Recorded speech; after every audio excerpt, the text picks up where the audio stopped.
நாம ஏதோ 350 square ஃபீட்ல வாழறோம், 8000 square ஃபீட்ல வாழறோம், triple bedroom பெரிய பங்களால வாழறோம். இப்படியெல்லாம் நினைச்சுக்கிட்டு இருந்த நம்மள அதெல்லாம் கிடையாதுடா செல்லம். இந்த உடல் என்னும் வீட்டுல தான் நீ வாழற. ஒவ்வொருத்தருக்கும் ஒரு வீடு தான் காட்டுச்சு பாருங்க, அது கொரோனா என்ற ஆசிரியர்.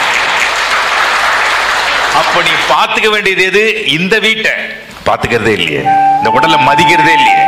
மதிக்கணும். இந்த உடலை பத்தி கொஞ்சமாவது தெரிஞ்சு வச்சிருக்கணும். இந்த உடலை பத்தி தெரிஞ்சுக்கிட்டு நமக்கு சேவை பண்றாங்க இறைவனுடைய படைப்பை அறிந்தவர்கள் மருத்துவர்கள். கை தட்டுங்க, அவங்களுக்கு எல்லாம் கையை உயர்த்தி தட்டணும் மருத்துவர்கள்.